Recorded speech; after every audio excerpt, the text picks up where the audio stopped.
Oh shit.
Very expensive. Actually में अभी क्या होगा जब इसकी एप्लीकेशन पढ़ोगे ना, ये तो आप क्या पढ़ रहे हो, ये तो पीसीआर है। ठीक है, मतलब this is although expensive, but you can one, एक नॉर्मल आदमी इसको एक्चुअली अफोर्ड कर सकता है, although it is expensive, but a normal man can afford it. ये तो आप क्या पढ़ रहे हो, दिस इज एक्चुअली पीसीआर। अभी जब इसकी एप्लीकेशन पढ़ोगे तो अभी जैसे what is going on, Covid, corona चल रहा है। सो अगर कोई पेशेंट टेस्ट कराने जाता है, अगर तो उसमें क्या होता है, वो एक टेस्ट कंडक्ट करते हैं, different various methods are there, and out of those various methods of detecting this corona, उनमें से एक मेथड होता है which is actually this RTPCR. ठीक है, पीसीआर है, बट ये कौन सा PCR, it is actually RTPCR. RTPCR मतलब ये जो आरटी होता है, इसका एक्चुअल में मतलब होता है रिवर्स ट्रांसक्रिप्शन। ठीक है, पीसीआर में आपको पता है क्या हो रहा है, पीसीआर इज सिंपली जो डीएनए रेप्लिकेशन आप लैब में करा रहे हो, इतना तो समझ रहे हो, डीएनए रेप्लिकेशन लैब में करा रहे हो तो that is actually your PCR. ठीक है, and you know what is replication, मतलब डीएनए से डीएनए करा रहे हो। ठीक है, बट यहाँ पे ये जो रिवर्स ट्रांसक्रिप्शन, सबसे पहले तो ट्रांसक्रिप्शन का मतलब क्या होता है, डीएनए से you are making an RNA. ठीक है, और अगर रिवर्स ट्रांसक्रिप्शन है तो रिवर्स ट्रांसक्रिप्शन में क्या होगा, रिवर्स ट्रांसक्रिप्शन में आप आरएनए से डीएनए बना रहे हो। ठीक है, अब आपको पता है most of the viruses they have actually RNA, उनका जीनोम होता है। ठीक है, सो आरएनए जीनोम होता है, तो उस पर सिंपली ऑब्वियसली पीसीआर तो हम कैरी कर नहीं सकते, बिकॉज पीसीआर तो मतलब डीएनए से डीएनए का आप कॉपी बना रहे हो। ठीक है, but these viruses they mostly have this RNA genome, so obviously you cannot conduct this normal PCR on them. So उनके लिए एक स्पेसिफिक टाइप ऑफ पीसीआर होता है जिसको हम बोलते हैं आरटीपीसीआर। अगर किसी की रिपोर्ट देखो तो उसमें बहुत बार इसे टेस्ट कराते हैं, तो उसमें क्लियरली मेंशन होता है कि RTPCR test is being conducted on this. So वो आरटीपीसीआर बेसिकली क्या होता है, this is actually simply the reverse transcriptase polymerase chain reaction. अब इसमें क्या होता है, रिवर्स ट्रांसक्रिप्शन हो रहा है। रिवर्स ट्रांसक्रिप्शन मतलब जैसे जो कोरोना या कोई भी वायरस का जीनोम है, that is actually RNA genome. So उस आरएनए को फर्स्टली हमको पीसीआर कंडक्ट करने के लिए पहले हमको क्या करना पड़ेगा, इस आरएनए को कन्वर्ट करना पड़ेगा इनटू डीएनए। ठीक है, अब वो कैसे होगा, देखो, ये suppose this is the RNA strand, ठीक है, and this RNA strand has to be converted into the DNA. तो करते क्या है, इसके अंदर हम एक एंजाइम ऐड करते हैं which is actually the reverse transcriptase, ठीक है। तो ये रिवर्स ट्रांसक्रिप्टेज इसीलिए ही वो एंजाइम है। रिवर्स ट्रांसक्रिप्टेज क्या कर देगा, रिवर्स ट्रांसक्रिप्टेज एक डीएनए का स्ट्रैंड सिंथेसाइज कर देगा। अब ये जो डीएनए सिंथेसाइज होगा this will be known as the cDNA, ठीक है। एक इसमें आरएनए का भी कॉपी होगा, एक सेकेंड। देखो सपोज ये तो जो ओरिजिनल आरएनए है वो आरएनए है, इसी के साथ में एक डीएनए का स्ट्रैंड सिंथेसाइज हो गया है, ठीक है।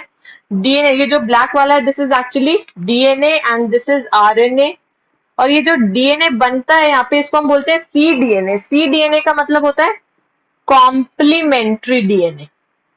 आपके बुक में पढ़ोगे तो उसमें cDNA मेंशन कर रखा है which is actually the complementary DNA. अब मतलब क्या है, अगर देखो तो ये क्या है, आरएनए तो आपको पता है आरएनए तो सिंगल स्टैंडर्ड होता है, तो वो ऑब्वियसली सिंगल स्टैंडर्ड फॉर्म में इजीली सर्वाइव कर सकता है या इट इज स्टेबल।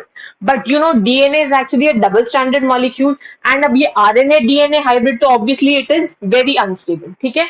सो हमारा हमको तो क्या चाहिए, डीएनए डबल हेलिकल फॉर्म में चाहिए। तो होता क्या है, तो दिस आरएनए डीएनए हाइब्रिड ये जो एक्चुअल में हाइब्रिड बना है तो इसको हमको रिमूव करना है, मतलब हमको सिर्फ डीएनए चाहिए। तो हम क्या करते हैं, इसमें हम कुछ एल्कली डालते हैं, आरएनएज एच करके एंजाइम आता है, ठीक है। तो ये आरएनएज मतलब आरएनए को वो डाइजेस्ट कर देगा। तो जब आरएनए को डाइजेस्ट कर देगा तो हमारे पास सिर्फ क्या बचेगा, ये क्या बचेगा, this cDNA which is actually this complementary DNA, ठीक है। अब ये कॉम्प्लीमेंट्री डीएनए बन गया तो अब इसमें हम कुछ प्राइमर्स डाल देंगे, और वो प्राइमर्स बिकॉज ऑब्वियसली हमको इसकी सीक्वेंस तो पता है तो हम प्राइमर्स डालेंगे या कुछ डीएनटीपी इसमें ऐड कर देते हैं। डीएनटीपी मतलब कुछ न्यूक्लियोटाइड इसमें ऐड कर देंगे, तो न्यूक्लियोटाइड ऐड करेंगे तो इस cDNA का एक कॉपी सिंथेसाइज हो जाएगा, ठीक है। तो ये cDNA का यहाँ पे कॉपी सिंथेसाइज हो जाता है, ठीक है। अब ये cDNA क्या हो गया, डबल स्टैंडर्ड डीएनए। अब हमारे पास डीएनए आ गया तो हम इसको सिंपल पीसीआर प्रोसेस के थ्रू कंडक्ट कर सकते हैं, ठीक है। तो अब इसको हम टेस्ट के थ्रू एक्चुअली कैसे डिटेक्ट करते हैं, तो उसपे हम ये आरटीपीसीआर किसी पेशेंट, सपोज कोई पेशेंट है वो सस्पेक्ट है कि मे बी उसको उसकी बॉडी में वायरस या कोई भी बैक्टीरिया वो प्रेजेंट है या एब्सेंट है। अगर देखो बैक्टीरिया है तो मोस्टली बैक्टीरिया का तो जीनोम डीएनए होता है, तो डीएनए वाले जीनोम में तो आरटीपीसीआर कंडक्ट करने की जरूरत नहीं है, उसमें तो हम सिंपल ये पीसीआर का टेस्ट कंडक्ट करेंगे तो and it will be sorted. But अगर हम किसी वायरस पे टेस्ट कंडक्ट कर रहे हैं, मतलब कोई वायरस डिटेक्ट करना है, तो we will have to conduct this RTPCR. RTPCR क्यों, व्हाई आरटीपीसीआर, बिकॉज वायरसेस का genome it is actually RNA and हम पीसीआर सिर्फ डीएनए पे कंडक्ट कर सकते हैं। सो आरटी मतलब रिवर्स ट्रांसक्रिप्शन, डीएनए से आरएनए बनता है लेकिन यहाँ पे हमको रिवर्स करना है, मतलब आरएनए से हमको डीएनए बनाना है। सो इसीलिए इसको हम बोलते हैं रिवर्स ट्रांसक्रिप्शन, ठीक है। तो उस वायरस के जीनोम को हम बेसिकली किस में कन्वर्ट कर रहे हैं, into the cDNA which is the complementary DNA. तो अगर उस पेशेंट की बॉडी में पैथोजन प्रेजेंट है या वायरस प्रेजेंट है तो वो एम्पलीफाई हो जाएगा, वो रीजन एम्पलीफाई हो जाएगा। एंड अगर पेशेंट की बॉडी में वायरस प्रेजेंट नहीं है तो जब उसका जीनोम ही प्रेजेंट नहीं है वायरस का, तो ऑब्वियसली आप किस चीज को एम्पलीफाई कर रहे हो, ठीक है। तो अगर अगर बॉडी में, पेशेंट की बॉडी में वायरस प्रेजेंट है, कोविड प्रेजेंट है, कोरोना प्रेजेंट है या कुछ भी प्रेजेंट है, तो वो रीजन एम्पलीफाई हो जाएगा, मतलब वायरस का जीनोम एम्पलीफाई हो जाएगा, या डीएनए आपको एम्पलीफाई होकर मिलेगा। लेकिन अगर वायरस प्रेजेंट नहीं है तो you won't get the amplified DNA and hence on this basis one can actually conclude कि उसकी बॉडी में, पेशेंट की बॉडी में वायरस प्रेजेंट है या वायरस प्रेजेंट नहीं है। बात समझ में आ रही है? What is this RTPCR? RTPCR ये जो टेस्ट है एक्चुअल में बहुत आजकल कंडक्ट हो रहा है, बेसिकली ऑब्वियसली अभी कोविड का टाइम चल रहा है तो this is one of the very quick and fast techniques जिसके थ्रू ये टेस्ट किया जा रहा है, जिससे पता चले कि मतलब whether the virus is present in a person's body or not. And again, so this is one of the applications of the PCR, ठीक है। सबसे फर्स्ट एप्लीकेशन तो पता ही है, फर्स्ट एप्लीकेशन क्या होगा कि ऑब्वियसली किसी क्राइम सीन से अगर आपको कोई सैंपल मिलता है and if you have to amplify DNA, that DNA, तो आप उसको millions and billions of times उसको आप एम्पलीफाई कर सकते हो। This is the first application. And second application can be use to test for the presence of a bacterium और a virus. बात समझ में आ रही है? So these are the two applications and उसमें क्या कंडक्ट करते हैं? This RTPCR test is conducted. समझ में आ रहा है what is the difference between PCR and RTPCR? Is it clear? Okay, so I right down the applications यार. ये कंप्लीट हो गया ना?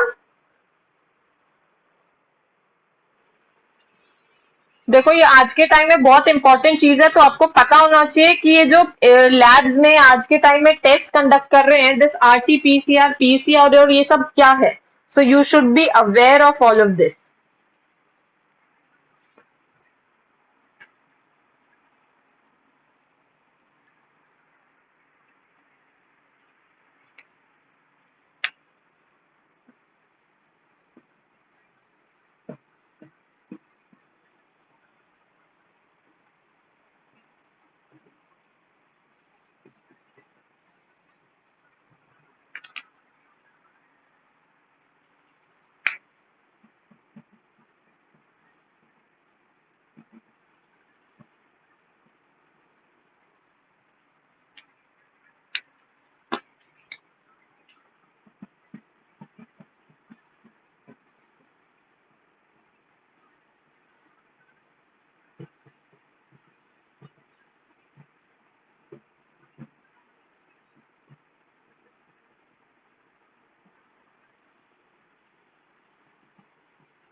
So these are the two most important and the two most common applications of PCR. One is obviously आप कोई भी एक DNA sequence आपके पास है तो आप उसको you can amplify it millions or billions of times, how many times you want. So you can carry out this process, and again it can be used to detect the presence of a bacterium or virus in a body. So अगर patient के body में if in that pathogen is actually present, mostly तो viruses के लिए conduct किया जाता है, उसमें आरटीपीसीआर कंडक्ट करते हैं.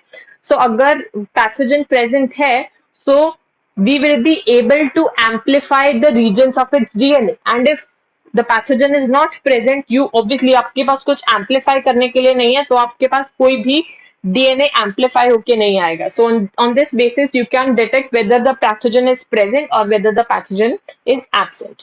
ठीक है. सो यहाँ पे this PCR actually gets over. And अगर याद हो तो ये पीसीआर कौन से वाले टॉपिक में आया था? We were actually doing the steps of the recombinant DNA technology. So उसमें जो लास्ट स्टेप पे छोड़ा था that was actually PCR.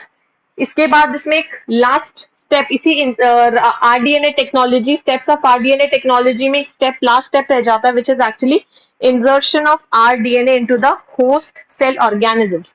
So I'll write down that step. And उसके बाद में इस चैप्टर का एक लास्ट टॉपिक है which is actually the bioreactors.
सो यहाँ पे the various steps of rDNA technology gate completed. जो पीसीआर है मतलब डीएनए को एम्पलीफाई करने के बाद जो लास्ट स्टेप होता है that is actually the insertion of the recombinant DNA into the host cell और organism. So obviously you have two types of DNA. One is the vector DNA, which is the plasmid DNA, and the foreign DNA, which carries the gene of interest. अब इन दोनों DNA को you have to join, ठीक है। तो join करने के लिए पहले तो you have to cut it with the same restriction enzyme, and then for the joining purpose we add the enzyme which is the DNA ligase. So ligase आपको पता है किसी भी दो चीजों को ज्वाइन करने में हेल्प करता है। So with the help of DNA ligase the complementary sticky ends of the two DNA are joined and a recombinant DNA is actually produced, ठीक है। So इसके बाद में इस चैप्टर में सिर्फ एक लास्ट टॉपिक बचता है which is the bioreactors. Only two types of bioreactors are there, stir type and the sparge type. इसको कंप्लीट कर लो and we'll start with the bioreactors. अगर कल भी फ्री हो तो you can take the class जल्दी। परसों टेस्ट है ना आप लोगों का? कितने बजे टेस्ट है परसों?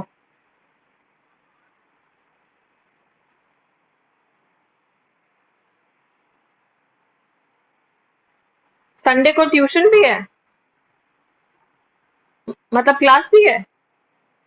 नहीं नहीं, वो टेस्ट तो ठीक है बट संडे को क्लास थोड़ी है फिर।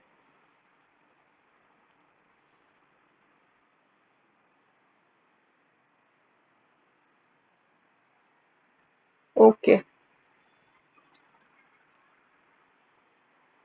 तो ये लेफ्ट साइड हो गया। बायो रिएक्टर स्टार्ट कर दूं मैं?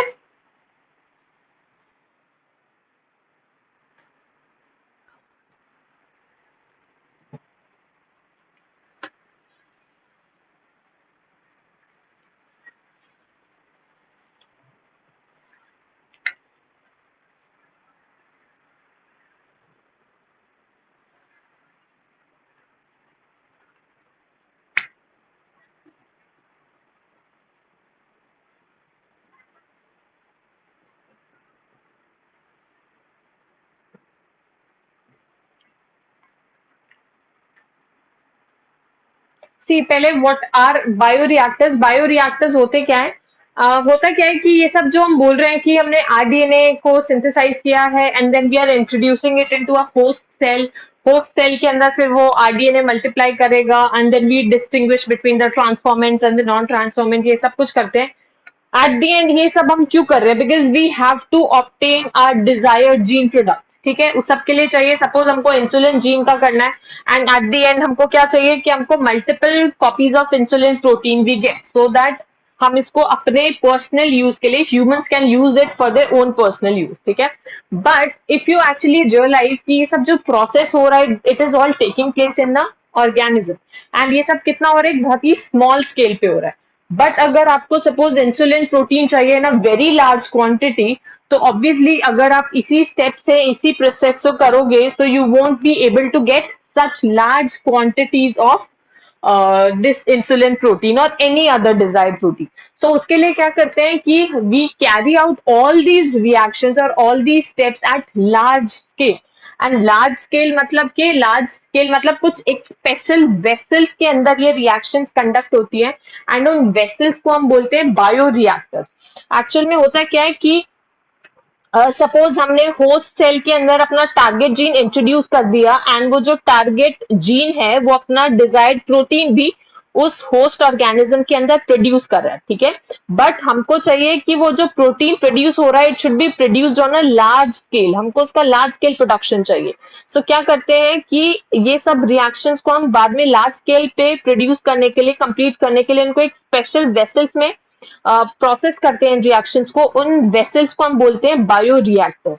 सो अगर बायो रिएक्टर्स को डिफाइन करें तो how do we define the bioreactors? They are actually the vessels. उसके अंदर हम क्या क्या ऐड करते हैं? सारे के सारे रॉ मटेरियल्स। एंड कौन से रॉ मटेरियल्स? जो कि कन्वर्ट करें, मतलब जो माइक्रोब्स भी उसमें ऐड कर देते हैं, प्लांट्स एनिमल सेल्स जो भी होते हैं वो हमको एक्चुअल में डिजायर्ड प्रोडक्ट प्रोवाइड कर सके, ठीक है। एंड ये जो बायो रिएक्टर्स होते हैं they are actually of two types. सिर्फ दो टाइप्स के हैं, सिंपल डायग्राम्स करने and a little bit of introduction, ठीक है। बायो रिएक्टर्स का टॉपिक इसमें से जनरली कई बार आता है, कई बार नहीं आता है। सो बायो रिएक्टर्स आएगा तो आपको you have to write down the definition.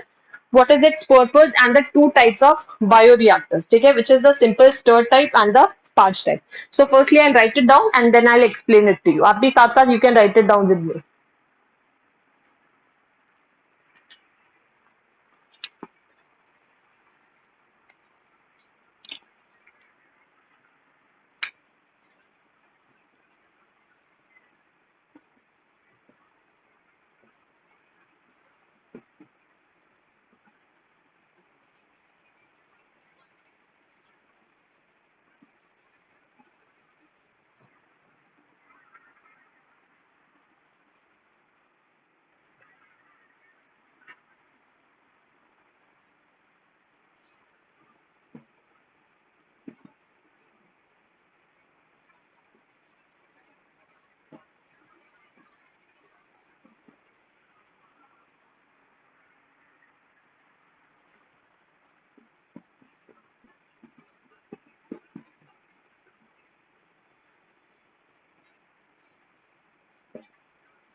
एक बार देखो, व्हाट आर बायोरिएक्टर्स। बायोरिएक्टर्स को डिफाइन कैसे करेंगे? Bioreactors they are actually the vessels in which the raw materials they are biologically converted into the specific products. ठीक है, मतलब ये ऐसे बहुत लार्ज वेसल्स होते हैं, बिकॉज ऑब्वियसली हमको जो प्रोडक्ट है वो लार्ज क्वांटिटी में और लार्ज अमाउंट में चाहिए. So all these reactions they have to be carried out in on larger scale. ठीक है, सो हम एक ऐसे बहुत ऐसे लार्ज वेसल्स होते हैं, these are the steel vessels. तो इनके क्या कहते हैं, actually they are the vessels in which the raw materials they are biologically converted into the specific products. Specific products मतलब कि जो भी हमारा डिजायर्ड प्रोडक्ट है, बी इट कोई भी टाइप का प्रोटीन या जो भी कुछ हमको चाहिए, that can be actually converted into it by the use of microbes, various plants and animal cells और देयर एंजाइम्स. ठीक है, so this is the definition of bioreactors. And bioreactors को operate करने के लिए there should be certain optimal conditions which should be present. What are those optimal conditions? That there should be proper growth conditions present होनी चाहिए, like temperature proper maintained होना चाहिए, pH proper होना चाहिए, substrate continuously available रहना चाहिए, vitamins देना चाहिए, oxygen salts, ये सब conditions they have to be properly maintained. ठीक है, तो दो टाइप्स के बायोरिएक्टर्स होते हैं. सिंपल सा डायग्राम है, कुछ कॉम्प्लिकेटेड नहीं है, सिर्फ डायग्राम्स लर्न करने हैं. First is the simple stir tank and the other is the sparger tank. देखो सिंपल स्टर टैंक में क्या होगा, अगेन एक ऐसा वेसल होता है, बहुत लार्ज वेसल होता है, इसके अंदर बहुत सारे टेम्परेचर कंट्रोल या ऑप्टिमम कंडीशंस को मेंटेन करने के लिए मैकेनिज्म प्रेजेंट होते हैं. सबसे पहले तो इसका जो बेस होता है वो जनरली राउंड होता है, so that the reaction can occur easily, मतलब it gets more surface area actually. ठीक है, अब सबसे टॉप पे ये क्या होता है, यहाँ पे मोटर प्रेजेंट होती है और इसको क्या बोलते हैं, ये क्या है, दिस इज द शाफ्ट. ठीक है, तो मोटर जैसे सपोज ऑन करते हैं, जैसे ही मोटर ऑन होती है तो क्या होता है कि ये जो शाफ्ट है ये ऐसे ऐसे रोटेट करना स्टार्ट करता है, ऐसे रोटेट करना स्टार्ट करता है. ठीक है, तो जब शाफ्ट रोटेट करना स्टार्ट करता है तो ये जो ब्लेड्स है, ये भी सब ब्लेड्स साथ में रोटेट करना स्टार्ट करते हैं. ठीक है, अब इसके अंदर हम क्या करते हैं, ये जो वेसल है इसके अंदर हम फिल क्या करते हैं, we fill the nutritive medium. Nutritive medium क्या है, जो भी हमारा सबस्ट्रेट है. ठीक है, तो एंड इसको हम 3/4 तक फिल करते हैं, मतलब उसको कंप्लीटली ऊपर तक फिल नहीं करते हैं, इसको सिर्फ 3/4 लेवल तक फिल करते हैं. ठीक है, फिर क्या करते हैं, मोटर ऑन करते हैं, शाफ्ट रोटेट करना स्टार्ट करता है. तो उसमें और क्या क्या मैकेनिज्म प्रेजेंट है, एक यहाँ पे इस सोल्यूशन की पीएच को मेंटेन करने के लिए यहाँ पे एक पीएच कंट्रोल सिस्टम लगा रखा है. टेम्परेचर एक स्टेबल टेम्परेचर रहे उसके लिए थर्मोमीटर लगा रखा है. ठीक है, so that we get to know what is actually happening.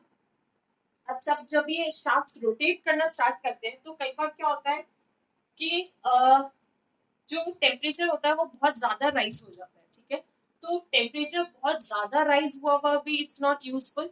तो जो वो बहुत एक्सेसिव टेम्परेचर ज्यादा हो रहा है तो उसको कूल डाउन करने के लिए हमको कोल्ड वाटर पंप करना पड़ेगा. प्लस जो ऑप्टिमम कंडीशंस या टेम्परेचर को मेंटेन करने के लिए इस वेसल के चारों तरफ एक जैकेट लगाया जाता है, which is the water jacket.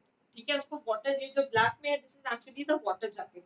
इससे होता क्या है, एक यहाँ पे एक तो स्टीम इनलेट, मतलब अंदर जो भी रिएक्शन हो रही है, मतलब जो भी माइक्रोब्स है, जो भी कुछ प्रेजेंट है, they do not gate contaminated, मतलब फॉर द स्टेरिलाइजेशन पर्पस यहाँ पे एक स्टीम इनलेट रखा हुआ है, सो दैट कि अंदर जो भी मटेरियल है इट डजंट गेट कंटामिनेटेड. ठीक है, प्लस अगर टेम्परेचर को मेंटेन करने के लिए we have put this water jacket, and इस वाटर जैकेट में यहाँ से पानी अंदर जाएगा and this will be outlet. ठीक है, फिर क्या होगा कि सपोज अगर जैसे मोटर की रोटेट करने की वजह से हाई टेम्परेचर जनरेट हो जाता है, तो इस वेसल के टेम्परेचर को वापस हमको लोअर डाउन करना है. तो लोअर डाउन करने के लिए क्या करेंगे, हम कोल्ड वाटर सर्कुलेट करेंगे इस वेसल के अंदर. सो कोल्ड वाटर सर्कुलेट कहाँ से करेगा, इस वाले इनलेट से. ठीक है, एंड अगर सपोज टेम्परेचर बहुत डाउन चला जाता है and we have to increase the temperature, so temperature increase करने के लिए हम क्या सर्कुलेट करेंगे, हॉट वाटर. ठीक है, तो जो भी यहाँ से अंदर जाएगा, जो एक्सेस होगा वो वापस यहाँ से बाहर निकल जाएगा. ठीक है, so this is how the temperature is actually maintain. And अगर सपोज इस पीएच कंट्रोल सिस्टम ने जो लगा रखा है, अगर सपोज सोल्यूशन की पीएच बहुत ज्यादा एसिडिक हो जाती है, सो एसिडिक भी बहुत ज्यादा नहीं चाहिए, सो वापस न्यूट्रलाइज करने के लिए we will add a dilute base. And अगर बहुत बेसिक हो जाती है तो we add dilute acid. Basically the aim is to maintain the optimum conditions in this vessel. कोई भी condition it shouldn't be extreme. The condition should be maintained in a optimum manner. एक optimum requirement है, उसी optimum requirement तक the condition should be maintained. अच्छा, अब ये जो upper blades हैं सब lower blades हैं, इनका separate separate function है. ये जो lower blades हैं, जो नीचे वाली blades हैं, इनका क्या function होता है? They are used for the mixing. मतलब जब ये lower blades actually में ऐसे move करना start करती हैं, तो उससे क्या होता है कि वो जो भी मटेरियल प्रेजेंट है इस वेसल के अंदर उनको प्रॉपर्ली मिक्स करने में हेल्प करता है. ठीक है, मिक्स करने में कैसे हेल्प करता है? By introducing more and more air. Whereas जो अपर ब्लेड्स है, अपर ब्लेड्स क्या करते हैं? वो फ्रॉथ फॉर्मेशन को प्रिवेंट करते हैं. मतलब क्योंकि जब शाफ्ट बहुत हाई स्पीड पे रोटेट करता है तो there are chances of formation of froth. ठीक है, तो froth formation is also not a good thing. It can lead to contamination in the vessel. So in order to break the froth को break करने के लिए कौन help करता है? These upper plates. ठीक है, सिर्फ इसका सिंपल सा यही स्ट्रक्चर है, डायग्राम है, and these are the basic conditions which have to be remembered. ठीक है, इसके बाद में एक सेकेंड टाइप का और रिएक्टर है which is the Sparger type. And ये कंप्लीट हो जाए तो I draw the second one which is the, इसका भी सिंपल सा बस एक डायग्राम करना है और कुछ नहीं करना. लेफ्ट साइड कंप्लीट हो गया है.